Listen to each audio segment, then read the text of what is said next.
Eu sou o samba, a voz do morro. Eu sou Orlando Rangel, bacharel em cinema, poeta, artista popular, performer, apaixonado pela cultura do Rio de Janeiro e do Brasil.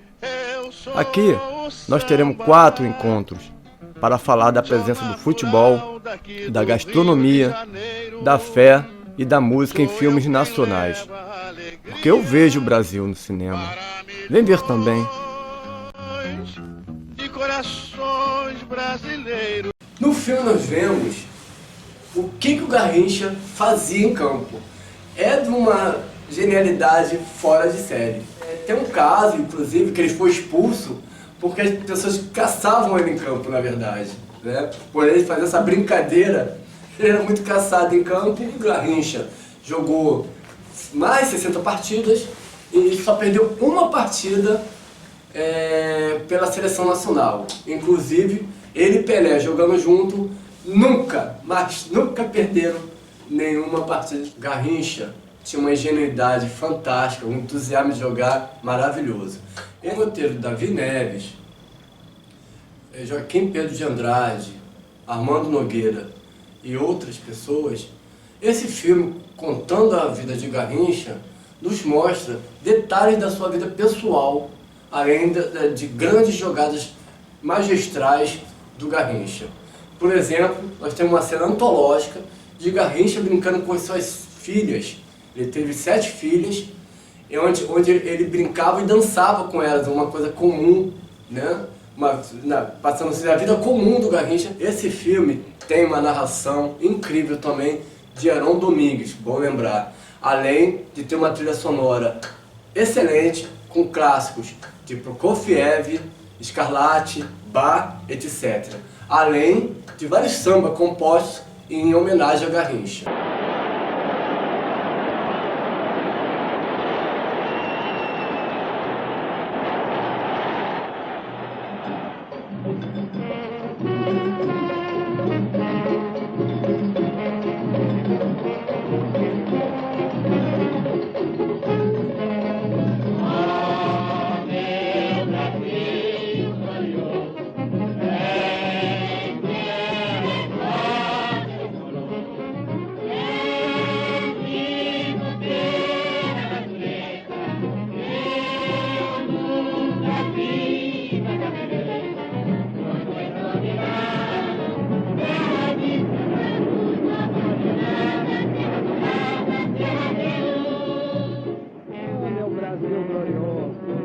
És belo, és forte, um colosso. És rico pela própria natureza. Eu nunca vi tanta beleza. Denominado terra de Santa Cruz. Ó pátria amada, terra adorada, terra de luz.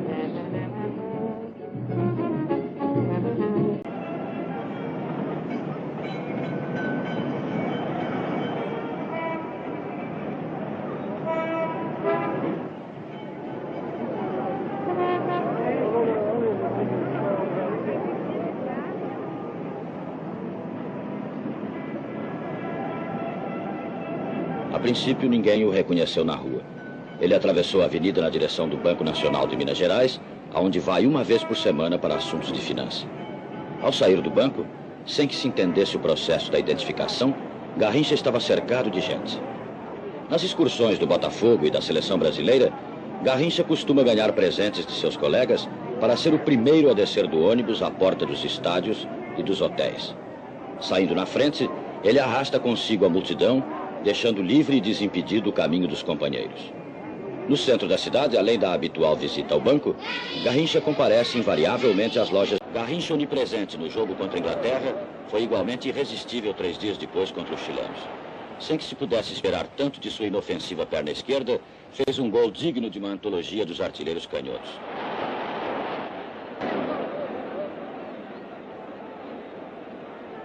Aos trancos e barrancos, sofrendo pênaltis, Garrincha emocionou o Estádio Nacional de Santiago, precipitando uma tal descarga de paixões dentro e fora do campo que acabaria por transformar o jogo numa impressionante batalha que tragou os nervos do próprio árbitro peruano Yamazaki.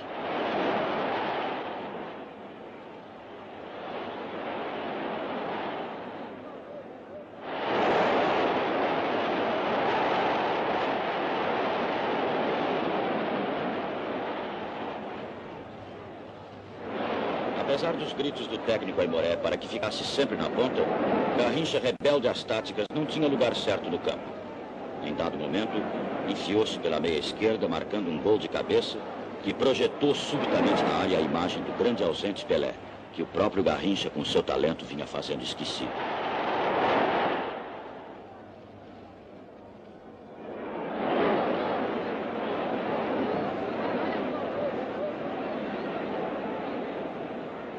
Nesse jogo semifinal da Copa de 62, Garrincha experimentou emoção inédita na sua carreira.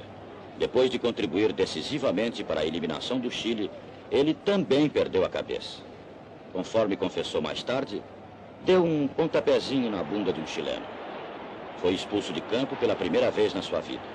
Depois do jogo, no vestiário, Milton Santos comentava que se Garrincha tivesse a experiência de Zizinho, teria saído de campo correndo em zigue-zague.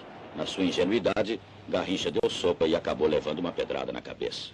Para que Garrincha não fosse suspenso, até o presidente Prado do Peru intercedeu, recomendando que o juiz não fizesse carga contra ele no tribunal da FIFA.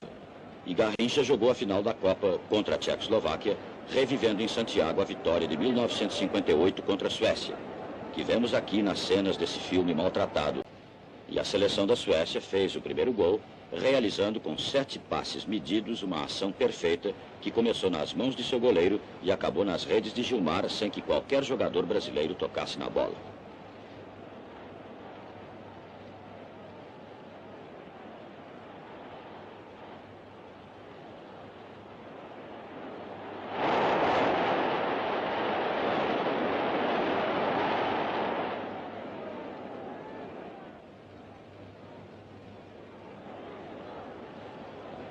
Após o gol sueco, o estádio inteiro em delírio viu Didi pegar a bola nas redes e atravessar o campo andando calmamente. Eu tinha na cabeça um só pensamento, diria mais tarde Didi. Recomeçado o jogo, largar uma bola para o Mané. Eu sabia que nos seus pés estava a nossa salvação. Mas assim não pensava Axbom, zagueiro esquerdo da Suécia e marcador de Garrincha, que às vésperas daquele jogo final fez declarações à imprensa, afirmando que estava preparado e disposto a barrar o caminho do até então imarcável ponta-direita brasileiro.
Olá! Outro filme importante da cultura cinematográfica do Brasil é um filme curto de apenas 30 minutos chamado O Subterrâneo do Futebol, de Maurício Capovilla. Esse filme é espetacular porque ele é feito na época da ditadura, em 1964, tendo, inclusive, trabalhando na fotografia, Vladimir Herzog, que depois de muito tempo foi morto pela própria ditadura. Esse filme tem como característica falar sobre os problemas sociais e econômicos da época, falando sobre como o futebol ficou inserido em vários problemas com jogadores, entre eles grandes mazelas econômicas, mazelas sobre dirigentes explorando meninos de base, e são problemas que nós vemos até hoje. Esse filme ele é tão importante que depois ele ganhou um destaque em vários cineclubes, né, na época da ditadura, passando em vários locais, inclusive igrejas, comunidades, pela opção que o diretor escolheu de mostrar o lado sociológico, que é um documentário sociológico, falando sobre as misérias do futebol, não só sobre a loa, sobre o espetáculo, mas sim sobre como o futebol é inserido na sociedade e como ele pode ajudar de alguma forma a nos entendermos como brasileiros, né? Porque o mundo não é só alegria. Então, nós vemos aqui esse filme que tem uma fotografia excelente, tem um elenco espetacular.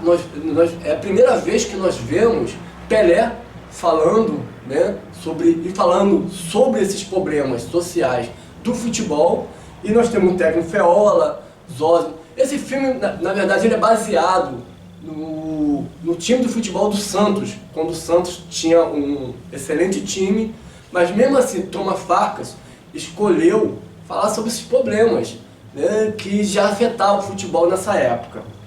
Fora da mídia durante 55 anos, para você ver a importância do resgate histórico desse documentário, inclusive com cenas belíssimas, né, que nós vemos os torcedores, várias fotos e várias...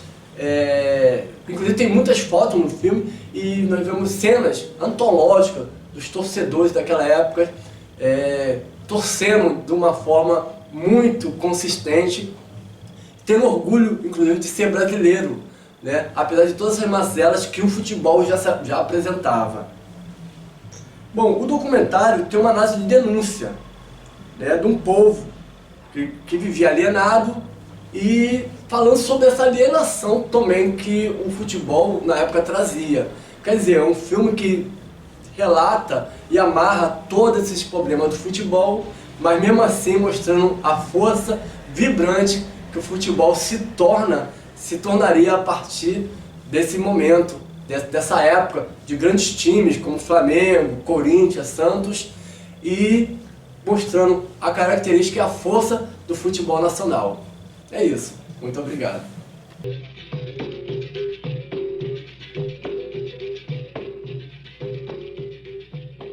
Aos milhares, os torcedores de futebol dirigem-se para os estádios, através de trens, ônibus, automóveis e mesmo a pé, com sol ou chuva.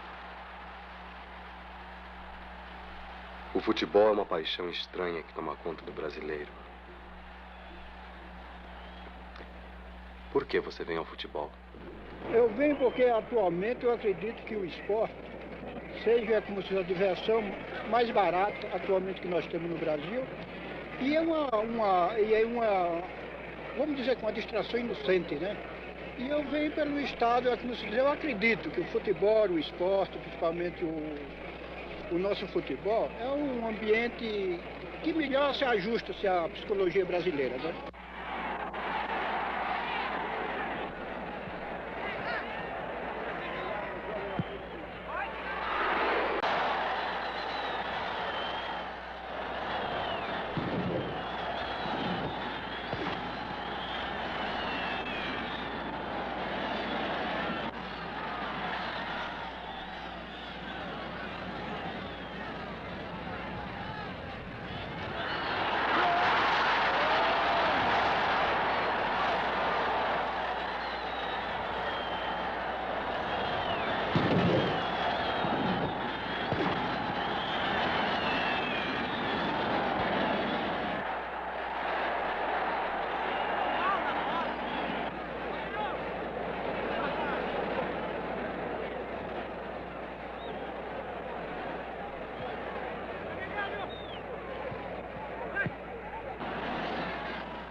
futebol é um misto de ciência e arte.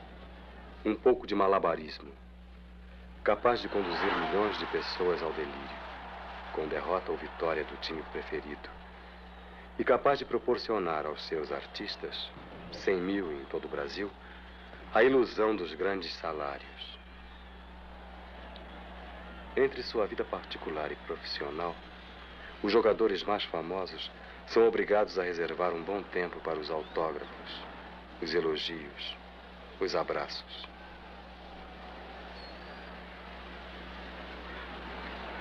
E viver sem tudo isso é a mesma sensação de ficar sozinho num estádio vazio, cercado apenas pelo silêncio.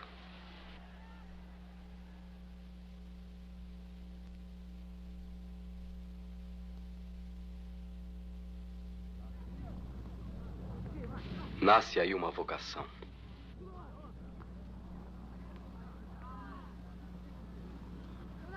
Nos bairros pobres de São Paulo, os meninos sem dinheiro e sem escola adquirem o gosto pelo futebol. Acima, hop! Volta! Acima, hop! Volta!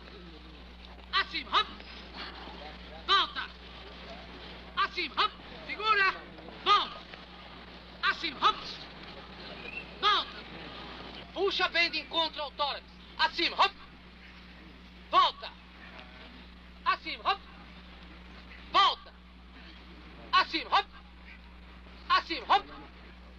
Acima, hop! Acima, hop! A cabeça lá em cima. Acima, hop! Volta!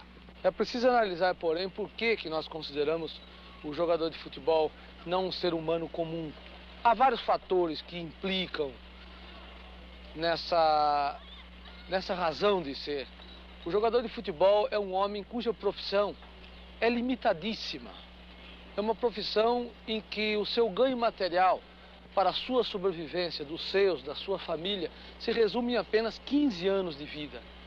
E agora, o que pensa um homem cujo ganho material se resume em apenas um pequeno trecho da sua vida? O que será esse homem depois, quando terminar o futebol?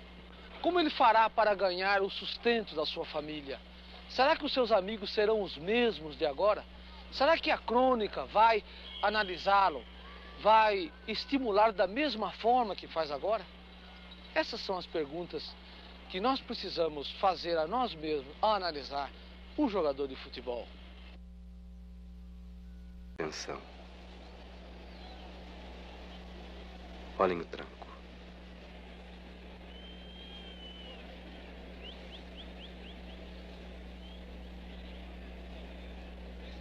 Mais um. Outro. E outro. Mesmo Pelé, o maior jogador brasileiro de todos os tempos, tem dificuldade em enfrentar os riscos do futebol. Está sempre ameaçado e nas suas pernas traz as marcas do adversário inconformado. Mais de 30 cicatrizes.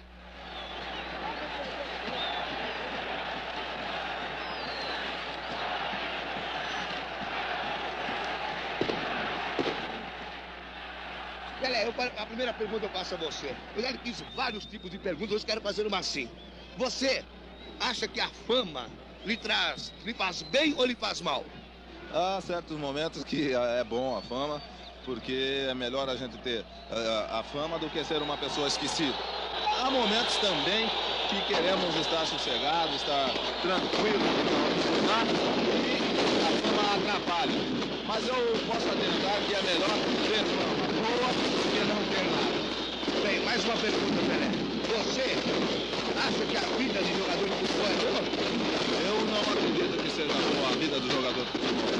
Uma, porque o jogador de futebol é um escravo e não tem dia marcado, não pode se comprometer, não pode fazer compromisso com ninguém.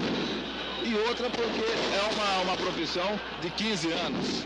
Você vê que a profissão de jogador de futebol são apenas 15 anos. O jogador que tem sorte nesses 15 anos de fazer o seu pé de meia está bem. Mas o que não tem sorte nesses 15 anos fazer esse pé de meia, futuramente como que viverá? Bem, Pelé, para encerrar, eu sei que você, como todos os jogadores, teve seu início, é muito natural. mas muitos não dão valor ao que já alcançaram.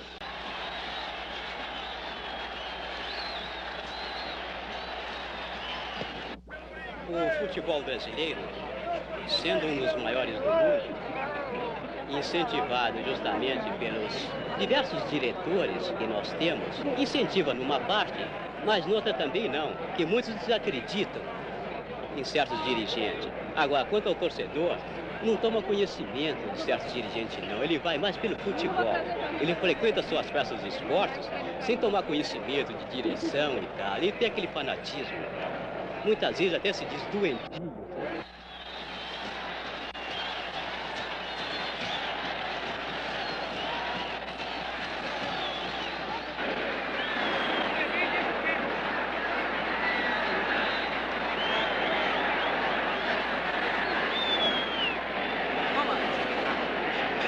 Tá meu joelho machucado, Macedo. Isto é apenas um pouco do futebol brasileiro. Por trás da bela jogada está um problema humano escondido do público. A imprensa concorre para a criação dos mitos, mitos que valem dinheiro. Na realidade, o jogador é um operário de vida curta. O jogador é uma mercadoria facilmente perecível. Seu valor é estabelecido pelos interesses dos clubes, dos seus dirigentes. O jogador ganha pouco, arrisca muito e é uma fonte de renda. Nas arquibancadas, a torcida sempre humilde sofre com as derrotas ou alegra-se com as vitórias. Como válvula de escape, o futebol compensa uma semana de excesso de trabalho, de pouco dinheiro e até de fome. Quem ganha com tudo isso?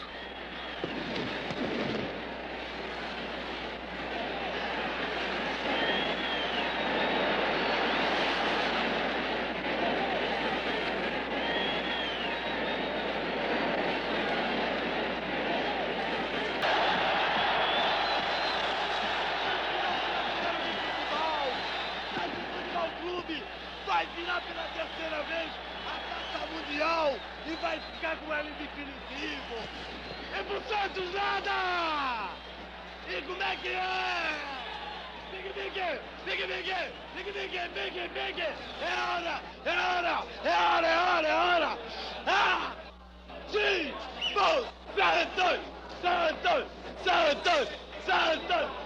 Santos campeão do Paulista de 74! Glória do futebol paulista! Glória do futebol brasileiro! Não há, nem pode haver melhor!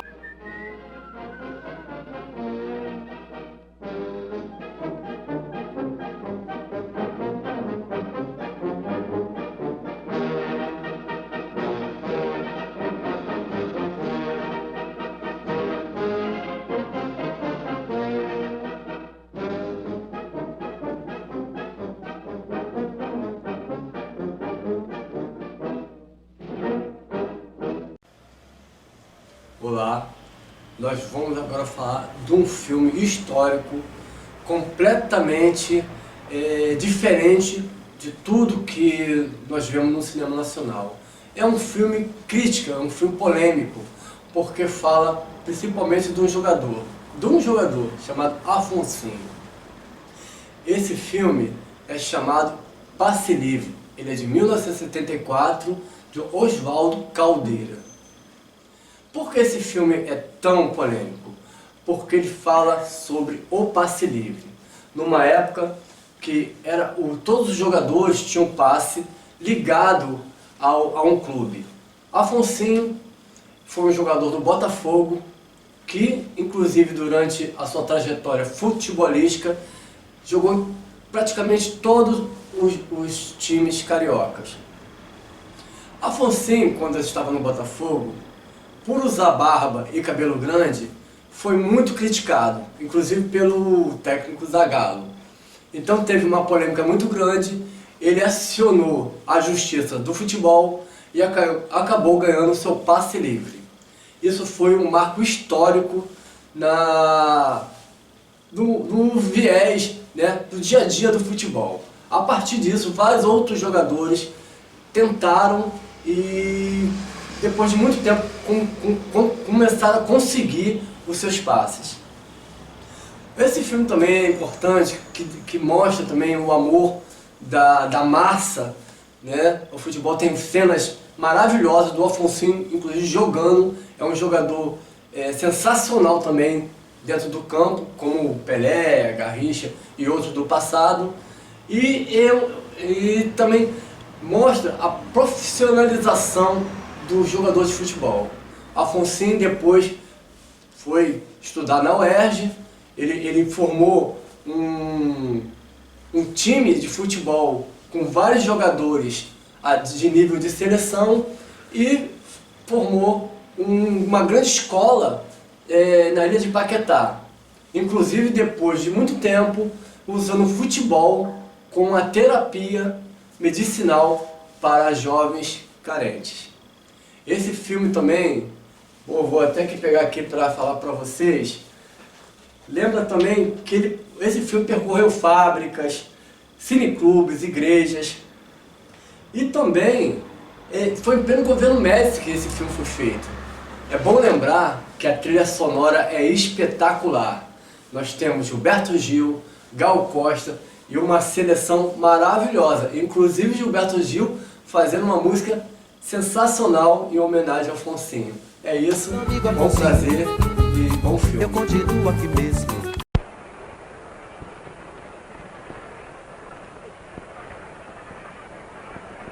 Em outubro de 1972, ao renovar seu último contrato com o Santos, Pelé encontrou dificuldades que havia desconhecido em 16 anos no clube. Ao perceber que o jogador queria encerrar a carreira e assinar apenas por 2 anos, os dirigentes criaram exigências procurando extrair o máximo de seu futebol. Num desabafo, Pelé declarou então à imprensa: homem livre em futebol? Homem livre só conheço um, o Afonsinho. Este sim pode dizer, usando suas palavras, que deu o grito de independência ou morte. Ninguém mais. O resto é conversa. Prezado amigo Afonsinho, eu continuo aqui mesmo, aperfeiçoando o imperfeito, dando tempo, dando jeito, desprezando a perfeição, que a perfeição é uma meta defendida pelo goleiro que joga na seleção. E eu não sou Pelé nem nada, se muito faço estão fazer um gol nessa partida, não é fácil, meu irmão. O Afonsinho é um excelente jogador. E quem não gostaria de ter um excelente jogador dentro do clube? Claro que nós temos que olhar os outros ângulos. A lembrança mais distante, para mim, é do quintal de casa, onde eu jogava bola assim, com os meninos e o pessoal da vizinhança. E no quintal, que era dividido assim em 2 partes, mais atrás tinha umas árvores de fruta, essas coisas. Desde lá quando me furaram a primeira bola no meio da rua, na minha terra, quer dizer em Juazeiro, onde se dá o mesmo tempo e tua. Mas nenhum supercraque brasileiro é dono de seu passe. Só Afonsinho. E depois nós passamos a pular o muro do grupo escolar, porque nos fundos do grupo tinha um galpão coberto e que servia de quadra. Era um lugar alto, assim, a subida para minha casa. E de lá de cima a gente via uns garotos jogando bola num terreno vago. Terminavam as casas mais aglomeradas da cidade, onde começava a rarear já as casas e tal. Então nesse espaço tinha os meninos que jogavam lá e um dos nossos começou a jogar com eles e tal. Era um grupo já mais pesado, até um pouquinho mais violento. E alguns meninos já se encolheram. E como eu jogava bem, tinha habilidade, essas coisas todas, por esse negócio de jogar bem futebol, eu fui muito bem aceito. Mas ali, naquela turma, acho que não tinha ninguém que fazia ginasial, entendeu? E eu andava o dia todo, fora do tempo da escola, andava de calção e jogando bola o dia inteiro.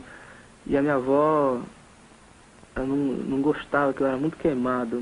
Me lembro que ela ficava invocada com esse negócio e tal. Quando chegava ela reclamava com meu pai, como é que podia deixar o menino daquele jeito, pé arrebentado, de jogar de bola e com aquela cor e tal, preta. Sempre teve muito esse problema na minha cabeça, esse problema de diferenças sociais entre as pessoas.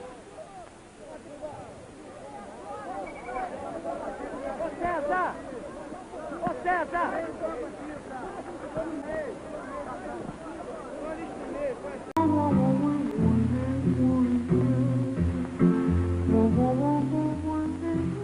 A qualquer hora dessas, eu vou lá ao Recife, rever meus pais, conversar com meus irmãos.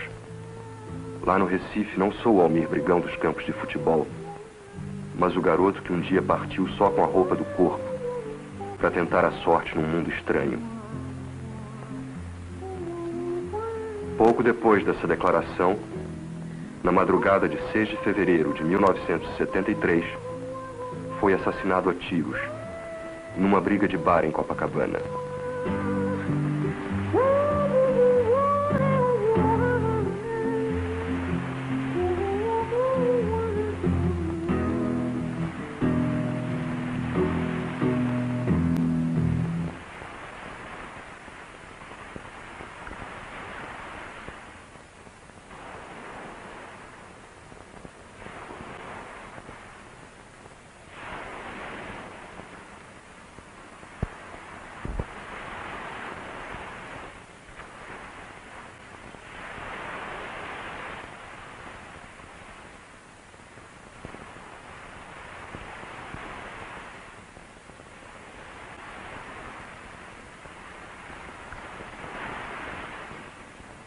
coisa que o Botafogo tinha feito era deixar de pagar.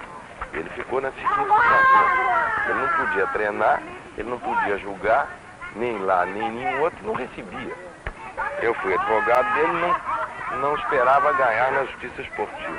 A justiça esportiva faz parte de toda uma estrutura de esporte que se apoia em determinados princípios em que a prevalência da posição do clube, evidentemente, é importante. Quer dizer, é um tribunal organizado por um dos lados, quando há conflito de trabalho.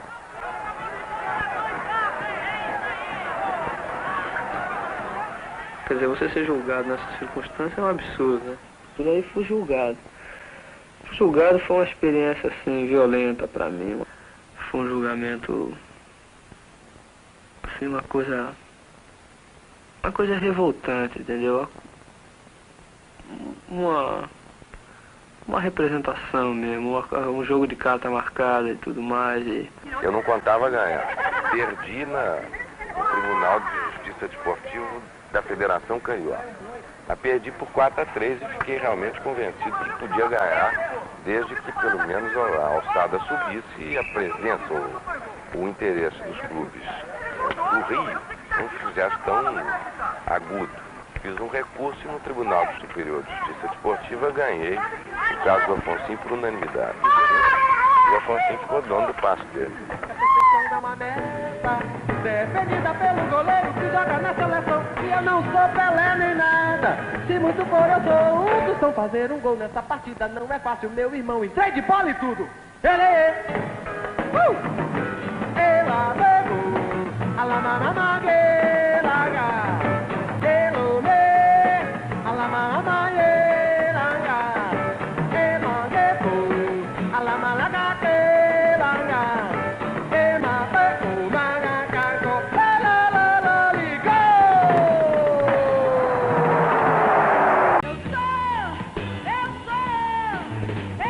sou amor da cabeça aos pés.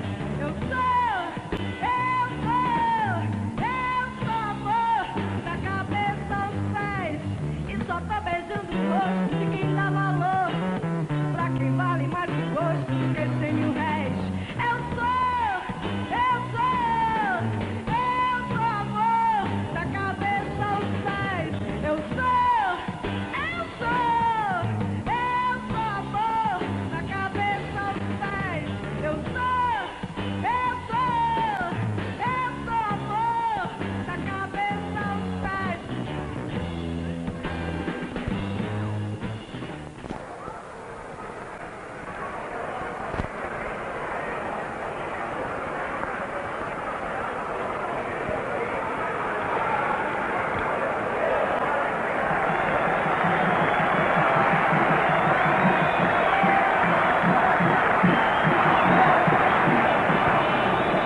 A imagem do jogador é fantástica mesmo.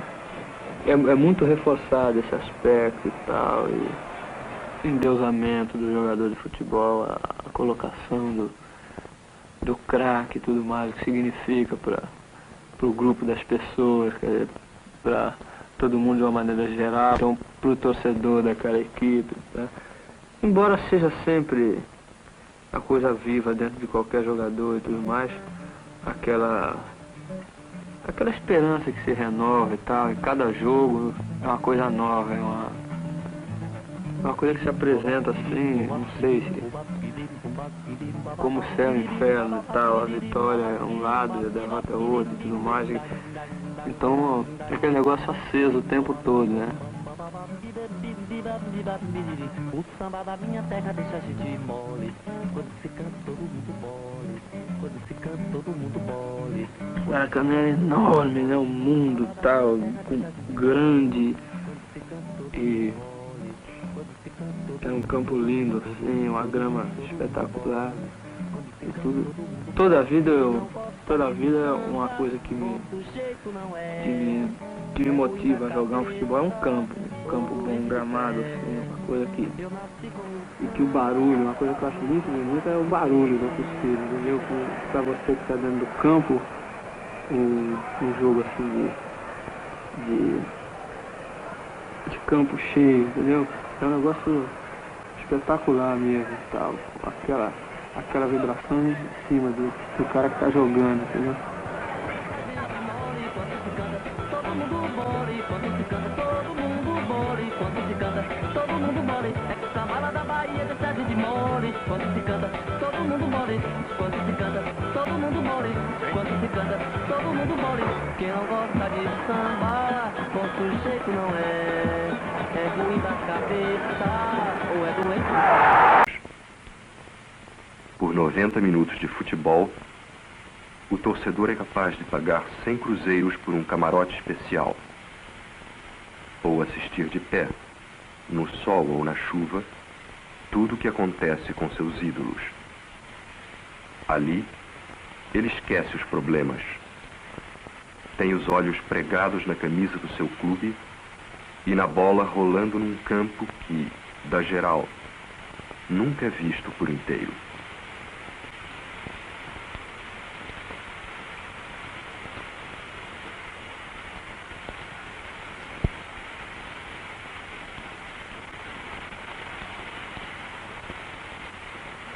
Era uma beleza. Eu sempre gostei de jogar bola na chuva. Praticamente toda tarde a gente se reunia para jogar lá, mas quando chovia, o nego já sabia que era certo mesmo, que tinha e tudo. Então aquela churrada varria o campo e tal, e a gente se molhava todo, e aquele barrão vermelho, tudo se lambuzava.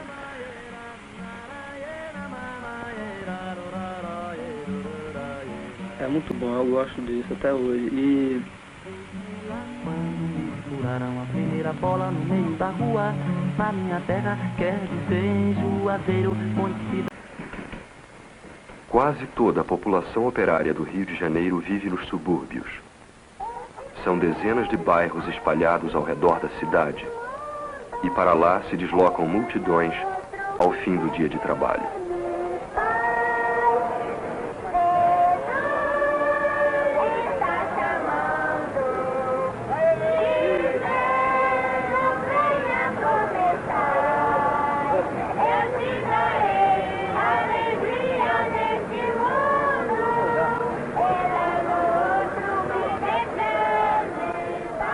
Mesmo nos poucos subúrbios que adquiriram vida autônoma, nada se compara aos bairros elegantes da Zona Sul. Nos subúrbios é que se conservam os hábitos mais populares do carioca. É onde nasceram as escolas de samba e ainda se jogam as peladas de domingo. É dia de futebol, mais que uma paixão, uma atraente possibilidade de vida além dos limites do subúrbio. Mascotes, aos montes e tal. Na fotografia, se tirasse do time derrotado, sobra só o treinador. Ninguém tira retrato, ninguém procura, e sobra só o treinador como responsável e como o futuro demitido, né? Barbosa, você que foi um dos maiores goleiros que o Brasil já teve, está hoje numa situação compatível com o sucesso que você tinha em 1950? Não, porque a carreira de jogador de futebol tem e sofre uma série de imprevistos. E isso é público e notório porque se vê jogadores que se transformam em ídolos e de um dia para a noite são transformados em verdadeiros fantasmas. Esses fantasmas que o público, esse próprio público que aqui vem, que o aplaude, também é o mesmo que o apedreja.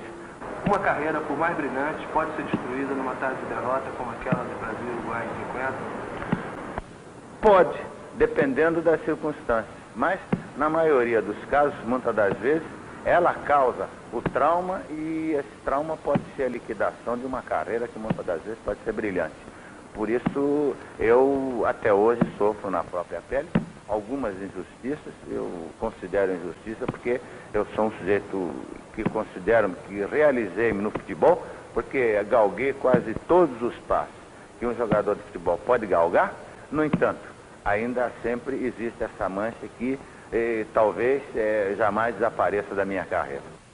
No fim da carreira, o jogador de futebol se sente perdido. Acostumado ao sucesso e despreparado para qualquer outra atividade, muitos acabam mendigos, depois de recusarem, ou não conseguirem, profissões mais modestas. Barbosa, um dos maiores goleiros do mundo na década de 50, hoje trabalha na bilheteria do Maracanã.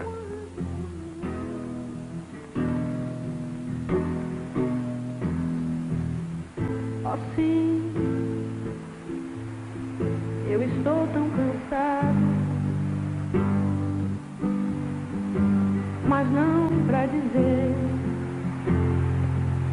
que eu não acredito mais em você.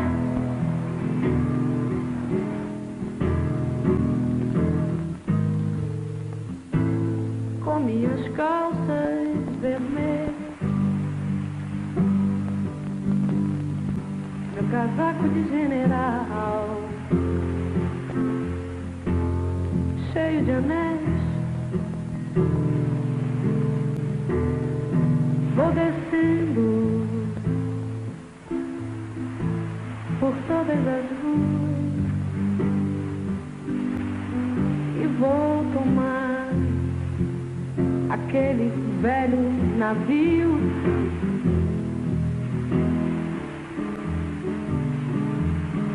Eu não preciso de muito dinheiro, graças a Deus, e não me importa, honey.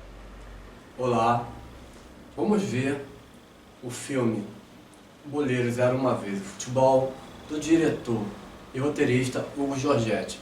Um filme de 1998 com 93 minutos, uma ficção sobre a história do futebol, sobre causos e narrações do futebol contemporâneo. Esse filme se passa num restaurante de São Paulo, onde ex-atletas do futebol comentam sobre vários assuntos relacionados ao futebol, como mandingas, como misticismo, religiões, trapaças e políticas no envolvimento do futebol. Esse filme é estrelado por grandes nomes da televisão nacional, como Marisa Hort, Denise Fraga, Cássio Gabos Mendes, Lima Duarte, entre outros. Esse filme trata sobre vários jogadores antigos do futebol que tinham causas assim excelentes, né? Peculiares inclusive. Esse filme ganhou vários prêmios, é considerado um marco porque são 6 contos que vão da comédia ao drama, sendo um filme de diversão para toda a família. É um filme genial que espero que vocês gostem.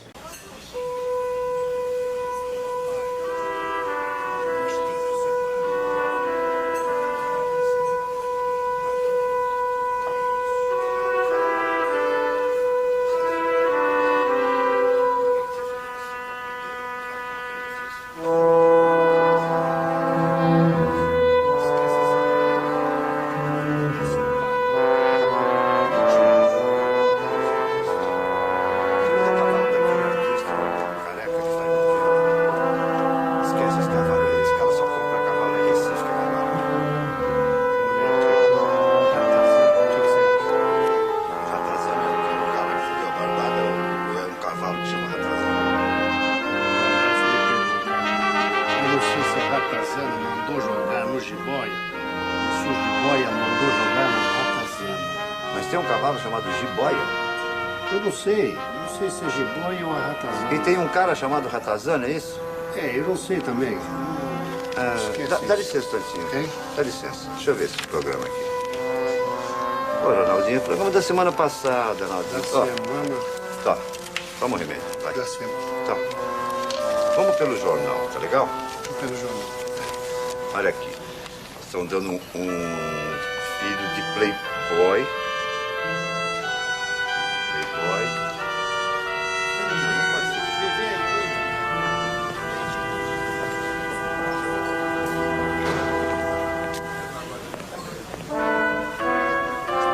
En el medio que está solo, aprovecha para hacerle la pelota al otro que está solo, dale.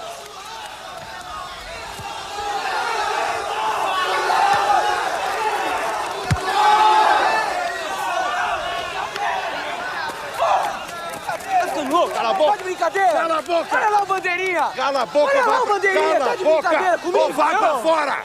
Brincadeira! Cala a boca! Palhaço! Solo este pelotudo. No adianta, ¿no? No podemos ganar nunca más este jogo.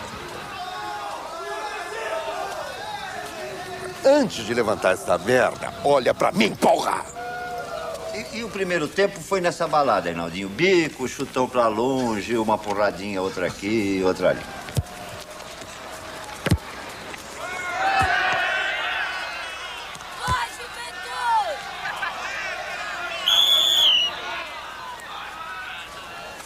Porra, esse seu time é uma merda, hein? Devia dar uma surra deles no vestiário em vez de instrução tática. ¿Por qué querés que haga milagre con esta mierda? ¿Te pensás que es un Boca Juniors? Vamos ouvir a opinião do juiz com relação ao lance do impedimento. A torcida está reclamando que você não atendeu a sinalização do bandeirinha. Ué, atender pra quê? Não houve impedimento? Quando o juiz tem plena convicção do lance, ele assume pra si a responsabilidade. Tá aí a opinião do juiz Virgílio com relação ao lance do impedimento. É com você, Garcia. Adivinha como é que começou o segundo tempo, Ronaldinho?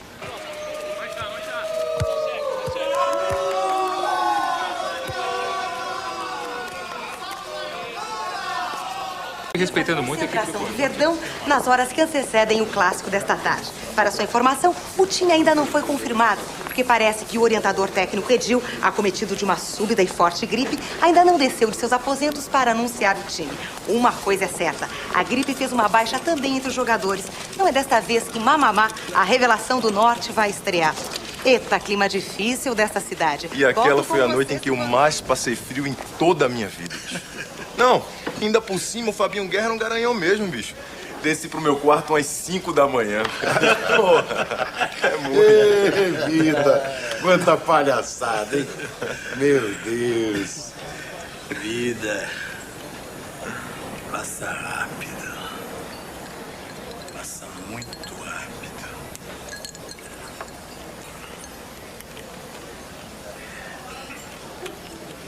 Sabe? Às vezes eu olho essas fotografias na parede, eu penso assim, será que sou eu mesmo? Às vezes eu penso que foi com outra pessoa que aconteceu tudo isso. Com vocês também, eu lembro de cada um de vocês. Você estreou comigo no Pacaembu. Tava o estádio lotado, lembra? Você com o olhão arregalado, olhando aquela massa toda. Sabe, às vezes eu vou num restaurante ou em algum lugar com a minha filha ou meu genro e sempre chega alguém assim que diz: você é o Naldinho do Corinthians, né? Pô, você foi um craque. E vem um mais velho e diz assim: ô, esse aí eu vi jogar. Isso que era jogador. E eu fico com vergonha. E eu não sabia por que eu fico com vergonha. E eu descobri. É porque eu sinto vergonha de ser assim como eu fiquei. Porque quando você fala no jogador de futebol, você fala assim, poxa, é um atleta forte, bonito, alto, né? Moço. Aí me apresento eu. E aí eu sinto vergonha.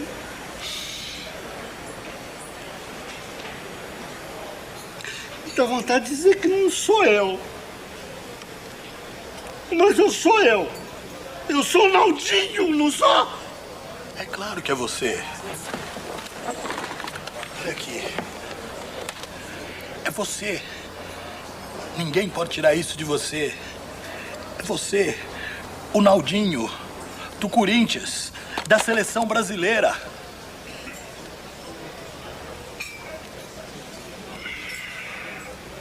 O problema são essas fotos na parede. Às vezes eu tento esquecer, mas sempre vem a lembrança. O problema é a fotografia na parede, sabe? Ou alguém que fala alguma coisa no rádio, na televisão. Tem sempre alguém que arrasta você para um campo de futebol. Aí você vê aquela alegria toda. E você sente que acabou tudo. Eu não sou mais o Naldinho. Não tem mais cabeça, não tem mais braço, não tem mais perna.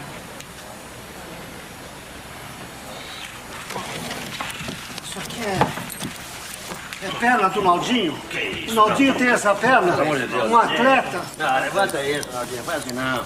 Tá certo isso aí. Tá, vamos, Naldinho, vamos. Acerta. Tá, ele acerta. Não pode ser assim, não. O pai dele insistiu muito que eu colocasse ele nessa escolinha, porque ele é um grande fã do senhor. Ele disse que o senhor é o maior jogador que ele já viu jogar. Pra mim é um sacrifício, sabe, seu Olavo? Porque eu moro muito longe. Mas não tem problema, porque se é o que ele quer, isso que é o importante. Agora, tem uma coisa... Esse horário é bem no horário da terapia dele.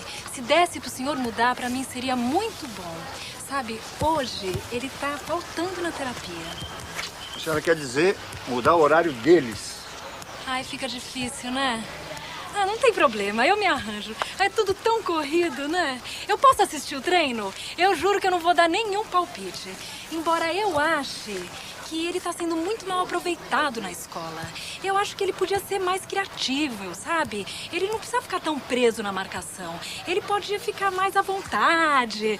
Mas, né, Eric? Né? A mulher me chama de Olavo, pede pra mudar o horário do treino e ainda me traz Eric, o bagulho. Mas como é que você sabia que ele era o bagulho? Você nem tinha visto o garoto jogar. Ari, precisa ver. Você olha o cara e você sabe se ele entende ou não de bola. Tá certo. O velho Mário Américo já dizia, craque dá pra conhecer pelo andar. O garoto passava, ele ficava sacando assim o jeito dele andar. E aí ele falava, aquele é craque, aquele é cabeça de bagre. Um dia, Naldinho, no meio daquela mediocridade, eu olho e vejo parado lá em cima um moleque. Parado, só olhando. Parece que tinha brotado ali. Parado, olhando.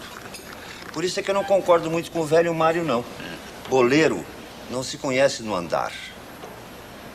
Boleiro se conhece nos olhos. E o garoto tinha olhar de boleiro.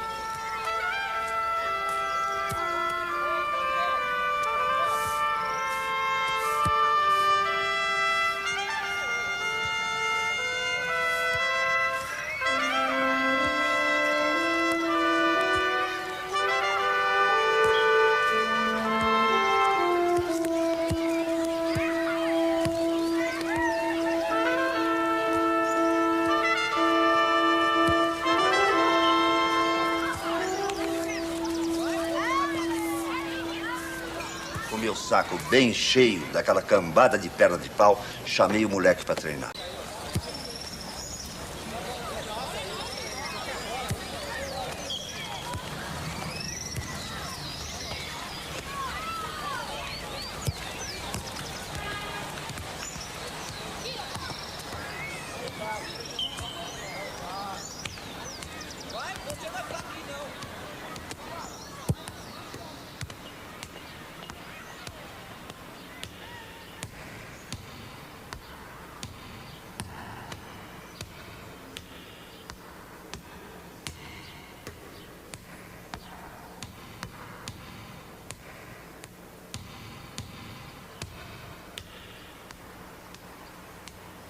Arnaldinho.